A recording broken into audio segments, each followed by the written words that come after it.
Hey fam, and happy Saturday evening. Very rare. I don't think you guys have ever saw me this late on a Saturday. But I'm here with Camilla. She's kind of in the nonprofit hot seat, but she's also been already planning an event. She's been planning this event for about how long have you been planning in the planning process? Probably be like since last year, but officially starting like the beginning of last month. Okay, awesome. So she's been planning an event, guys. She's going to tell you a little bit about her event and about her nonprofit here momentarily.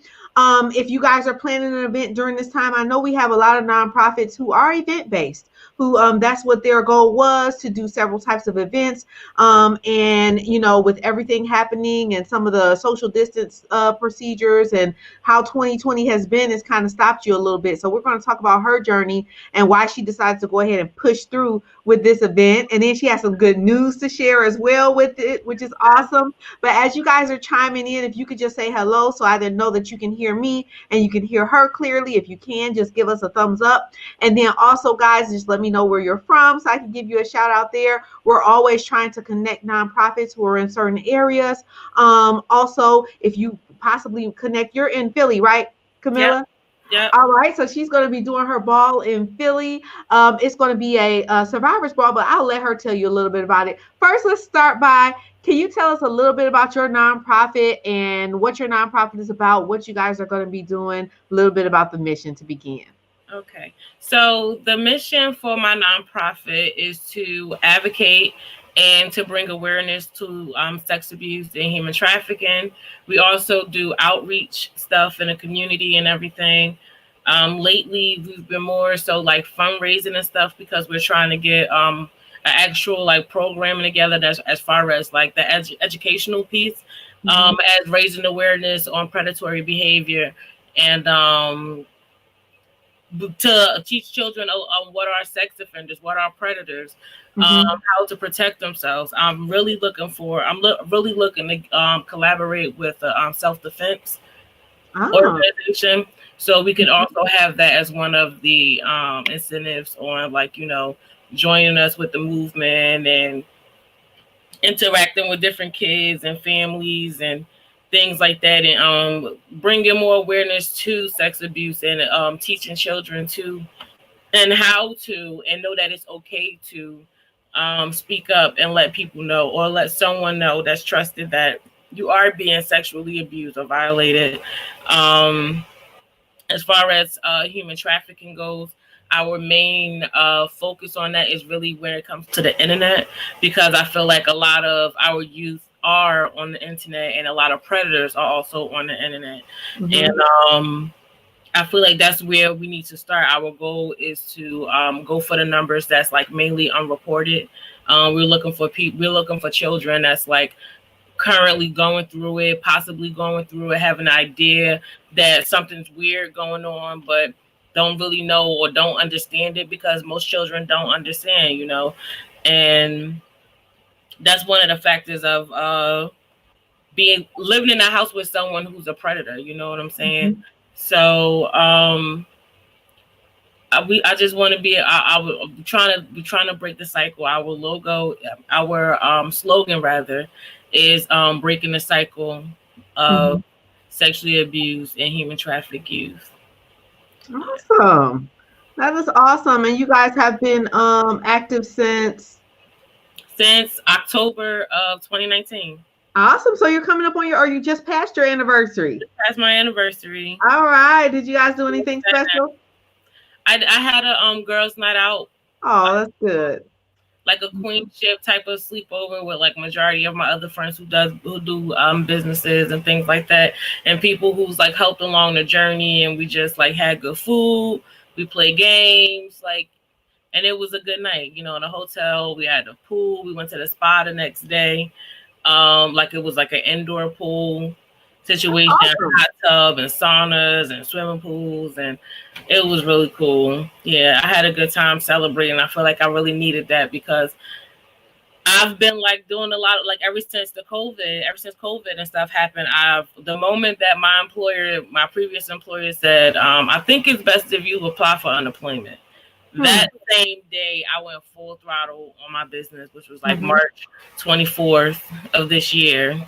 Officially, I went full throttle and I invested in myself and I Mm-hmm. invested in a nonprofit and I did my research and I went out and looked for like usable, great. My team is so amazing. My board members are That's great. good. Yeah, and like That's good. right now we're in the pending stages of my tax exempt application. It's been processed since September, so I'm still waiting for a response to be tax exempt. Mm-hmm. But yeah, it's moving the It's way moving like right along. yeah, it's moving exactly where it needs to go. So would you say that COVID, how would you say COVID changed your nonprofit? Would you say for you it was more so almost like a push, an additional push for you to do your nonprofit, or would you say it slowed you down any? Well, actually, it was a full push because Mm-hmm. I had time to like for most people for COVID, people who didn't have stuff to do will end up or possibly could end up in a depression, which is a big thing because a lot of people go from working every day to like being at home all the time, and some people have things and some people don't. So one of my things was to go full throttle on my nonprofit, and it was really good to me because I was able to sit and like do my own research, understand what it is that I'm doing, take my time on creating my bylaws, and Mm-hmm. understand what my bylaws were. I took my time and I had got help from my treasurer to do the tax exempt application and understand what it is that I am agreeing to as a nonprofit. I had the time to like update my website and Mm-hmm. start my business plan. And I started, well, actually, when I first started the nonprofit, I started collecting clothes to be able to give away to like people in need. Or I was going to get I will say that the only with what I was doing in COVID was was with me trying to donate clothes to group homes. Hmm. So I now I have I still have like a bunch of clothes right now that I need to give away, and one of me and my friends going to collaborate and give away food and clothes at the same time. We're going to go down to like the housing projects or something and give out Mm-hmm. the clothes for one because I have a lot of great clothes, Mm-hmm. like a lot of great donations. So I'm ready to give those away. That's And awesome. yeah, I think that was like the main stagger in it. I was able to go to Jersey, where I'm from in New Jersey, New Jersey. They have lead in their water, so Hmm. I went twice in March and mid-April to Jersey to give out cases of water and like hand sanitizers, gloves, tissue, and everything like that. I know a lot of elderly people where I'm from who couldn't get around to where and get the stuff that they needed. So me and one of my friends went up there and like passed it around. So That's awesome. it just gave me time to like really know and understand that this is exactly is that I'm living in my purpose, and I feel fulfilled every time I'm doing anything that's like having to do it. Like when we did Mm-hmm. the car wash took everything out of me. That was the car wash was last weekend. No, the car wash was back in August. Okay. Mm-hmm. Before it was to it was to raise money for children's back to school expenses. Mm-hmm. I gave away book bags filled with like school supplies and stuff like that for teachers who got their car washed or parents who were homeschooling their children. We had about 15 bags that we gave away. That's awesome. The kids seen over like 10 cars. So we had a movie theater parking lot, which is like right next to the Wine and Spirits. And like for some people who don't know, Pennsylvania owns the alcohol, so they call it the state store. So a Okay. lot of people were coming into the parking lot mainly to go to the Wine and Spirits, and a lot of people stopped by. They saw what we were doing. They was jamming to the music. They saw what we were doing. They pulled up. They got their car washed. Even some people didn't get their car washed. They just donated because the calls was to the kids.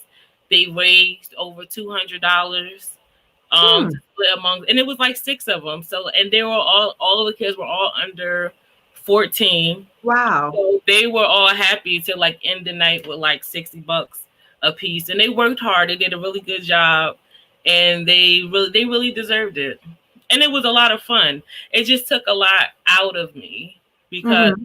I did a lot of the planning and running around to the stores and stuff like that. And I think one of the things that has been like a weakness for me with doing a nonprofit is being used to not having to do think everything on my own. Mm-hmm. I'm like just recently I'm in a point now where like I'm trying to own the fact that I really do have people that show up for me, and Mm-hmm. people who are who even just not in, not even just in the best interest of me, but in the best interest of the mission and what Mm-hmm. it is that I'm doing. And I don't think the problem is that like I don't have the people to do it. I think the problem is I don't believe that I do until I see that I do. And when you look Mm-hmm. at the pictures on the website, you see my friends out there, which is one of them is one of their board members as well. You see my friends out there. They was making their own chants for people to come and get their car washed. The kids ended up washing. Oh, they ended up washing bikes too because there's a bike shop next to Oh the wow. wine and spirits. So like they had a ball. I know that when I return these children back to their parents, they was like, "Thank you," because they are pooped. They was tired. They That's was, good. they was like, but they were great. It was a really good time, and it really came together because I had people who showed up for me, even with like it was. It was just so draining. So, with the survivors ball, I'm trying to Yes. Tell us about the survivors ball. utilize that positive that I have with this because with the more that I do it, the more that I have people that's like, you know, willing to help in any way that they can. We have a comedian for a host. Okay, so let me tell you about the ticket. So we have two options. We have an in-person the survivors ball is we're at 30 people max right now, um which the place is kind of big and spacey. They didn't say anything about the COVID regulations as far as the amount of people, because technically you can have it was I think the capacity like 260 people, so Okay. our max was going to be like 60 people. Mm-hmm. And one of my board members was closely like watching the whole thing with the COVIDs and everything, but the person from the venue said they didn't hear anything about it. It's also in a different county. It's actually not in Philadelphia. It's in King of Prussia. Okay. Yeah, it's in King of Prussia, and which is like 20 minutes outside of Philadelphia. Mm-hmm. Um, yeah, so the tickets are $65, and along with the tickets, you are able to nominate yourself or a survivor for an award. We have open bar. We're having dinner. Um, we haven't decided on the menu yet, but we're having dinner based Okay. on COVID restrictions and everything. So I don't know. I mean, it may be kind of tacky to give people their stuff in a platter. I don't know, but we're still figuring that stuff out. Mm-hmm. There's Getting also the details together. we're still working the details. There is an open bar. Okay. I have one of my friends who is a bartender to come and like do the drinks, and we are doing bands to like separate the people from the like 18 and 21 because we're Mm-hmm. serving alcohol. And I collaborated with one of my other friends who has a nonprofit, and he have his children a part of his nonprofit, like they volunteer for other nonprofits. So Mm-hmm. I may use them as volunteers. So I just wanted so they not be able to like sneak over to the bar or something like that. And we have a good DJ, and we just plan to like celebrate survivors, allow people to tell their story. We're celebrating all survivors. It's not just about sex abuse or human trafficking. We chose not to name like you have domestic violence, rape, Mm-hmm. gun violence, cancer, all different types of survivors. We decided not to like name any because we didn't want anybody to feel like they didn't qualify because of what they did. Everybody is getting the award. As long as you purchase a ticket, you are Mm-hmm. getting the award. There's no, oh, here's the award for the best messed up story of them. No, there's nothing Right. like that. Like that. If Uh-huh. you're a survivor, you're a survivor. As long as you purchase your Mhm. ticket, we also allowing people that even if you don't, we had an option to sponsor a survivor where that sponsorship was at $100 minimum. But because we're so uncertain with like how that will really work, so what we are allowing is for people to say like you don't want to come, but you know your sister lives in Philly. I want to purchase a ticket for my sister, and Mhm. you can personally yourself like tell your own story as to why you nominated her for this award and everything like that. So you purchase her ticket and you basically still sponsor a survivor. So we're Mhm. really aiming to just have people who are getting awards at the venue. That's awesome. Yeah. Awesome. So is it going to be like a black tie? Yes. Gown Okay. gown and tux. I'm ready to like find me a ball gown and dress up like a little Cinderella. Yes, yes. You don't get enough opportunities to do that. We got to Mhm. fortunately go to a gala right before all of this started. And yeah, it's just so much fun sometimes because Yeah. dressing up is something that's becoming so, it had been years since I had dressed up before then. So that's awesome. The original Now, was to do it on New Year's Eve because you know mhm, a lot of survivors and and that's another way I looked at it too. Like with COVID and a lot of people been in the house for a few months to give people a reason to like I'm going to get my makeup done. I'm going to like mhm, I'm going to get a nice haircut. I'm getting me a nice tuxedo. You see me clean up nice. I've been in the house for 9 months, and I get to mhm, go celebrate and survive. I get to go and celebrate myself and survive in the things that I've been through and how what I've been through has turned that into like the great of who you are now. What do you do? Some people absolutely. have went through things and they some people has went through things and then it becomes a bright story of like Mhm, they have started a new business, they may have started a nonprofit, they may have started like getting involved with kids, like whatever, however, like your story has driven you to become who you are as a constant dedication to society. And some people it's just the fact that a lot of people do things and they don't realize how important they are and how much it is important to be appreciated and loved on by people who you show love and appreciation to, and the main people who don't ask for it. I know a lot of us know people who just mhm, do things so selflessly because that's who they are. mhm. And those are the people, even if somebody great auntie, I don't care, put on her best hat. See, the goal was to do it on New Year's Eve, but because of like COVID stuff, and we don't really know how the holidays is going to be, we kind Mhm. of catch it like in between. Mhm. Because the whole goal is to like with doing it on New Year's Eve is like out with the old, in with the new, and Mhm. so we have parking. We have a virtual option where you can donate as minimum as $1, Oh wow. and you will have the access to the live stream from YouTube. We're live streaming through YouTube, so it will give you a live stream option for the event. And we mainly did that because I'm pretty sure there are a lot of people who like, although they don't mind like dressing up and stuff like that, some people are still like on edge about like being in a room with a certain amount of Yeah. people. So Mhm. um, that's why another reason why the virtual option was kind of important thing. And then I have people that's all over who want to support but can't come, but now you can. So even if you don't, I just That's told awesome. I just told a cousin the other day, right? So I had sent her the flyer in her inbox on Instagram. That's one day I woke up and I just started sending my flyer to people on my Instagram Mhm. and everything. And I sent one to my cousin. She was like, "Oh, cuz I sure wish I can be there." So I was like, "Oh, you can.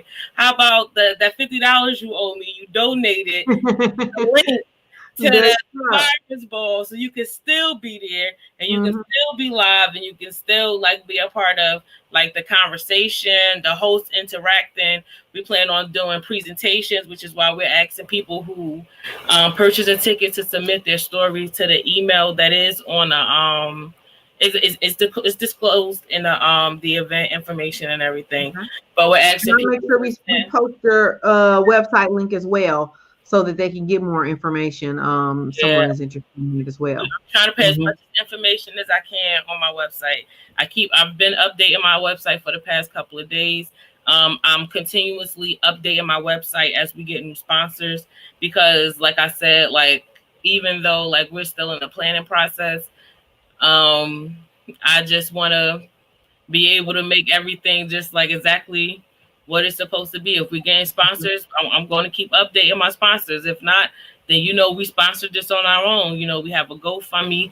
The goal is to raise $10,000.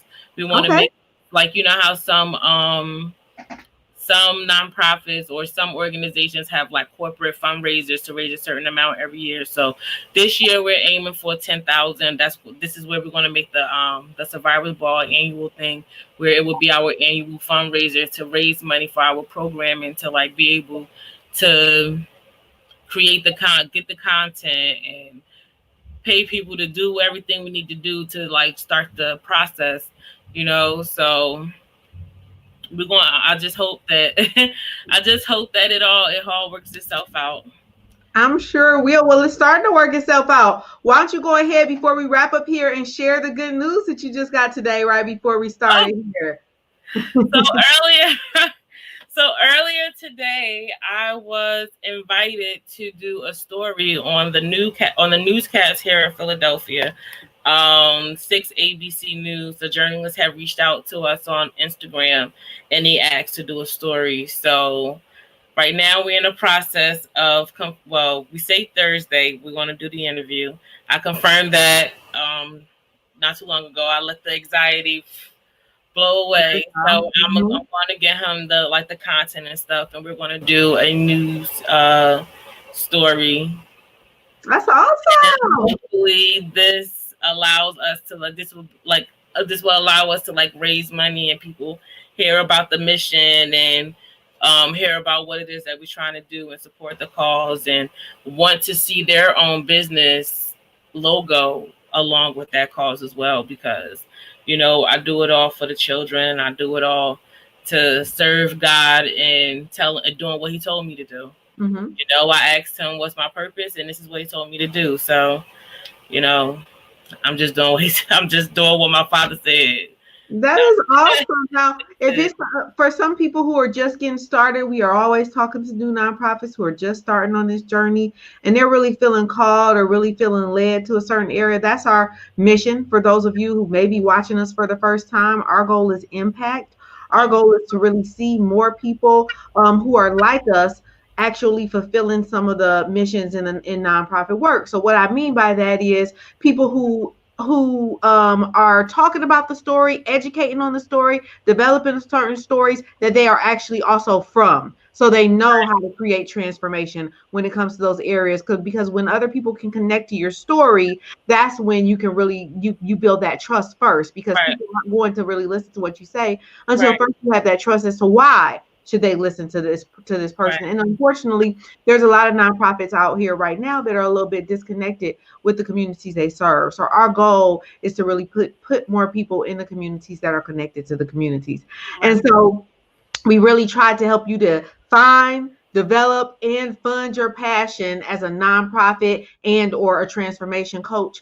And that's when we kind of walk you through that process. So tell everybody a little bit about like if they are just getting started and they feel like they have a calling, they're feeling called to do something, they've been feeling this for some time, but for some reason they're just a little bit frozen and they're not taking that first step.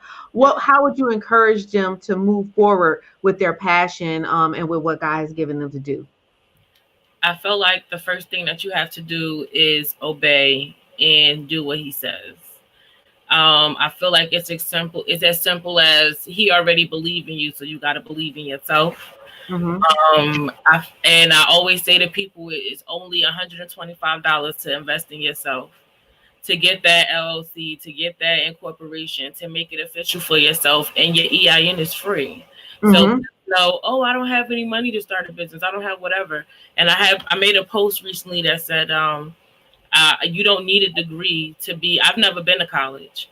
You Hmm. don't need a degree to be an entrepreneur. All you need is the purpose, the vision, and the will to Mm-hmm. do what it is you're set forth to do. And I didn't know how I was going to do it in this past year, and every day I'm showing reasons why I should do it. And the only thing I really did was dare myself to go ahead and do it. And once I paid for that, my incorporation, I had the worst anxiety in the world. Like, I can't believe I just did this. I can't believe it's real. But like, it all, as time went on, as time went on and days and went on, the more I started to believe in myself, the more that I started to see the people that believed in me. And the truth of the matter is, not everybody is going to believe in you nor your purpose. Sometimes it's not your partner. Sometimes it's not your sister. It's not your close friend. It's not your family member. Sometimes it's strangers who believe in you more than anyone. And the people that I have around me on my teams were once strangers to me. Like, that's true. People who believe in me the most, you know. And it's kind of like it's kind of like a upper and a downer in a sense, because you wish anybody would wish they had like certain people in their family to support what they do, but the truth, that's not reality. And I feel like as long as you are living in your purpose, you will always be fulfilled. No matter the compensation, you will always be compensated. Like, just like, and for an example, just like last night or 2 nights ago, I was worrying about like, how am I, and I'm still kind of worrying about like how I'm really going to pay for this event before the fundraiser and everything like that. And then like earlier today, I get an inbox from the people from the news station. And I never know how this, I don't know how it's going to drive me, but I know when it comes to sex abuse and human trafficking, it's a real topic and it's a real discussion to be had. And especially with the election that just happened, like, who wouldn't want to get involved with what the mission and everything is? Like, whatever your mission, whatever your missions and your goals is, you got to just do it. And if it's not for you, then it's not for you. I feel like, first of all, and another thing you have to decide is, are you a boss or are you a worker? And it's not no shade towards anybody, but like, if you're a worker, you're a worker. Some people are just meant to. Some people's purpose is to drive other people's visions, and other their purpose is to like put the boom on like whoever the boss is. The boss is willing to like take on a multiple jobs, is willing to stay up all night, is willing to take different meetings, is willing to lose sleep, no matter how much money you need to invest smartly, because people out here running for credit and loans. First of all, I got a nonprofit. There's no reason why I need to get credit nor loans on my nonprofit when I'm accessible to other ways of money, you know. And you just got to be ready to be out here and go get it. Like, I invested the whole entire COVID. I invested all that extra $600. Yeah, I was investing into my nonprofit, building my business for where I get here to a point like, all right, now I need a job. All money tapped down now. I need a job, but I have everything that I need to continue going. I have my paperwork done. I have stuff to do. You know, it's really all about how you invest in yourself and how much you believe in yourself. And sometimes you can't listen to that devil that's in the ear, because that's what the devil wants. Like that. God bless you. That naysayer. You got to get people who don't care about how you feel with love when it comes to running your business. Because you have when you have people like that around you, they'll ask you questions like, do you really feel like this is for you? People that come around me, I don't really got to say much. They know that this is for me and this is what I want to do. A lot of people support because they wish that they could be the voice that I am given to the topic of sex. Like, you can't even imagine how many people have been through it or just walking around, never even talked about it. But since I started this nonprofit, it's people who came out to me and I'm the first person they ever told. So it's like, and I forget that I'm putting myself out there as a survivor, not really telling my story, but I put myself out there as a survivor. But at the end of the day, I feel like as long as I'm living in my purpose, it is what it is. Yeah. And your story is what connects you to those people who, who are able to connect and who are able to draw to your nonprofit. It's your story. That's why they're able to come to you and tell their stories, is because you first told your story. So you give them permission to be authentic and to say that, yes, even though I had this happen and that happened. Still, I was able to rise. Still, I was able to accomplish these things. Still, Right. I'm able to feel like a queen. Still, I'm able to stand in my truth. Still, I'm able to change my life and move from there, even with those things. A lot of times, the old school way was to bury things and Right. act like it didn't happen and keep that Right. house business to the house and all Right. that stuff or whatever. But that's been a disservice to our community. Mm-hmm. It really has, because it's created a separation as Right. if we're going through things separately when there's so much, especially in that area, that we go to together as women. Right. And when we hear our other sister stories, we're like, oh, really? Oh, my goodness. I think I was at a seminar one time and they said, it was a women's seminar. So we were all in great company in a great space. And I Mm-hmm. think that they asked that we did something. I think it was a raising the hand or something like that of someone of if you ever went through certain types of abuse. And it was like nearly that whole room. You know Yeah. what I mean? And it was like it was just really, really eye opening. And Right. so I think that every time that you share your story, the reason you even went through your story to begin, and we've had, oh my gosh, we have had a powerful weekend. I can't wait till I can speak more about it. But we have had a powerful weekend. But the reason why so far, and it's only Saturday, but the reason why you even have your story, or the reason why you go through the things you go through, Right. is for this very moment. He So told that me you can that be is not in vain. able.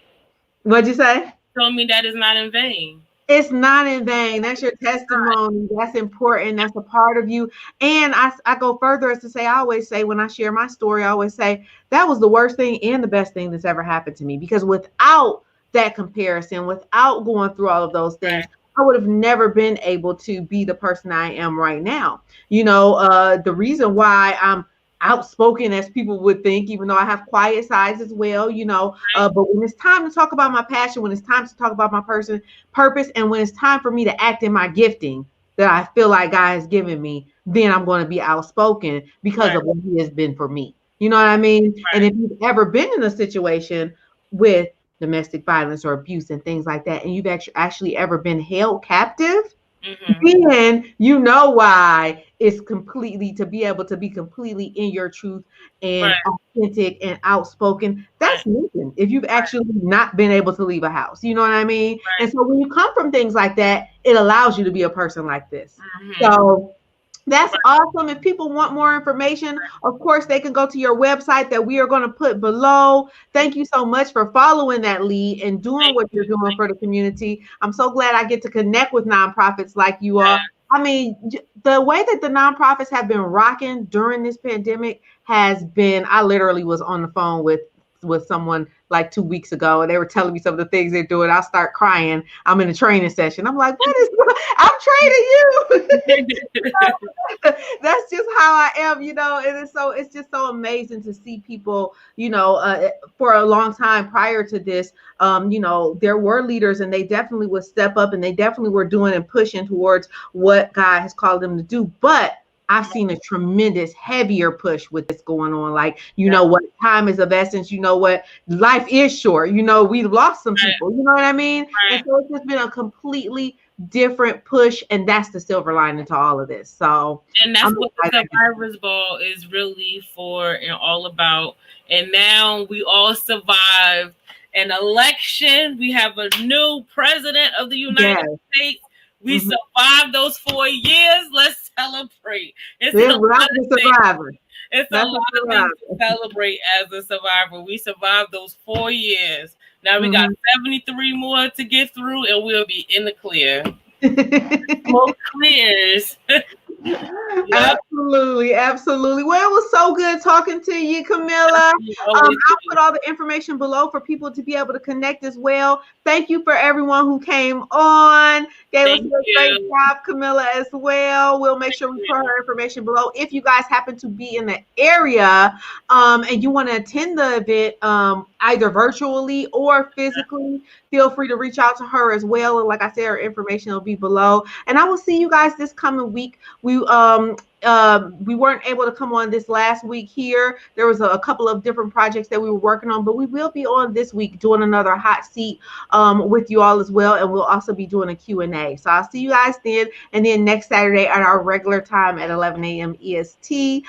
From now to then, guys, just make sure that you're creating win-wins, that you're protecting your peace and taking some time for self-care. Fallen Sky came on. Thank you, everyone. No problem. No Thank problem. you. Thank you. Guys, make sure you're taking that time for self-care. We have all had a 2020 that could use some self-care.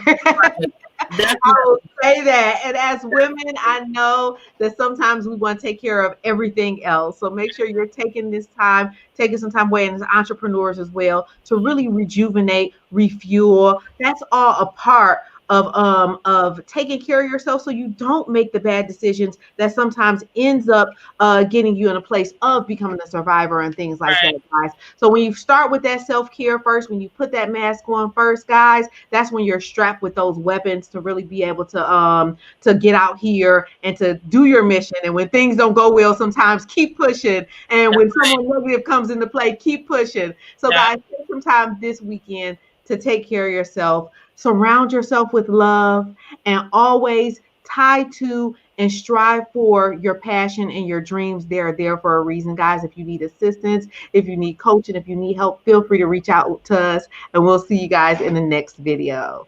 All right. Thank you.